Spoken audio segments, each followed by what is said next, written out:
Hey, what's up, YouTube? This is Hoob with Hoob's Garage. Got the Tool Review Tuesday going on here. This is just going to be a quick one, but it's going to be kind of a little bit off pace of what we usually do. You know, if you watched the video from earlier, you learned this week that the hooptie fleet grew by another car today. So we're up to 6 around here.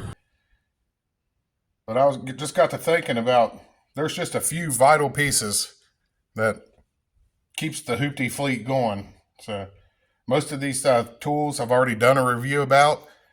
I'm just going to show you the things that I couldn't live without here in the garage. You know, trying to take care of all these junk cars sitting around. I call them junk cars, but they're all pretty good. But you know, they all got problems. So that's what we're doing on this episode of Hoob's Garage. Show you a few things that I just don't think I could do without here, managing the hooptie fleet.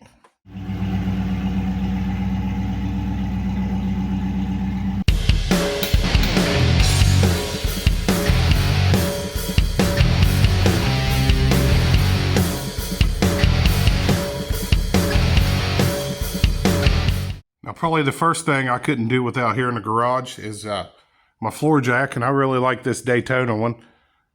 I really like the color for one thing, and it's that long reach, low profile, so it gets under the Corvette no problem.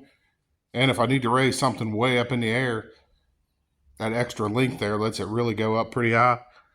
So that works out real good. And every once in a while, you got to do your own oil changes and stuff, and when you got a whole hooptie fleet sitting around, you can't really contract all that out. You can't be running to places to get your oil changed all the time. I mean, you'd have like $800 in oil changes if you had everybody do it for you all the time. And you've got to do a few little things like brake jobs and stuff like that, or else it would cost you a fortune having somebody else do all that stuff. Okay, so now that we're over here at the workbench, I'm going to go over the few other things that really just make life easy here in the garage. The first would be, I really like this little Husky flashlight. It's not so much because it's Husky or anything. It's rechargeable. So I'm not spending a fortune on batteries. It's got several different modes on it. Turn the light off here.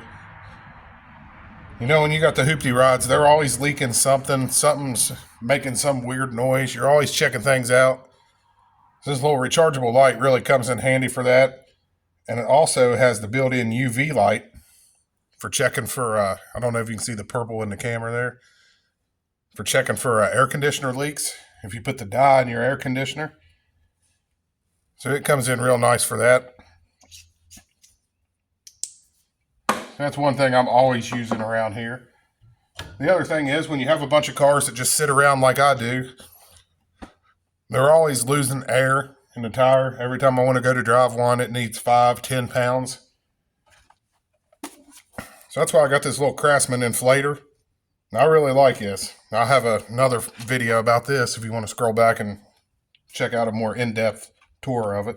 But I liked it because it took my Craftsman batteries, and it's just nice to have that little portable inflator. You don't have to fire up the air compressor. You don't have to drag the hose out. You can just go over and top off your tire. And I really like this one because if one of my batteries would happen to be dead, and use cigarette lighter or power, which stretching out a power cord would be just like dragging out the air hose, I guess. But oh well. For some reason in my mind, it's still easier.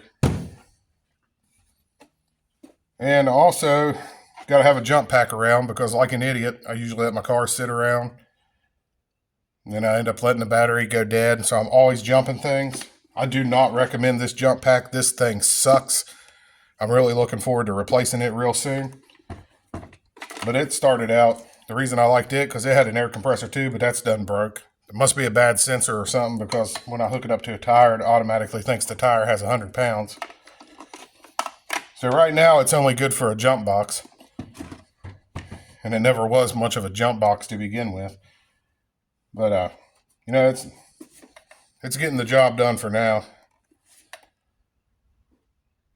Plus, one thing is, you couldn't use this while it was charging. And I can just plug this up and use it right off the outlet there. That's just a few things that I really couldn't do without here at the garage. And you know, like I've said before, I do kind of have vehicles scattered out in multiple locations. So all this stuff's really nice because, you know, you always need a light because you might be laying in the grass somewhere looking at something. You need the jump pack because you never know if you're going to be around electric or not with vehicles scattered around. And that's nice just to fill a tire up, you know, because once again, you never know where my vehicles are going to end up. That's just a few things I don't think I could do without here in the garage and maintaining the hooptie fleet. So I'm going to go ahead and wrap it up for this week's tool review. I know it wasn't a very long one, and I know it was kind of different from what we usually do, where we just zero in on one tool. And I know you've seen some of these tools before, but I just wanted to put them all together in one video. And this is stuff that stops me from going crazy here in the garage. Really couldn't make it without these few things. But I really appreciate you watching. I doubt you found the video helpful. There's really no tips or tricks in this video. But if you enjoyed it, enjoyed watching, really appreciate it if you would like and subscribe. But this is Hoob with Hoob's Garage. We'll catch you in the next one.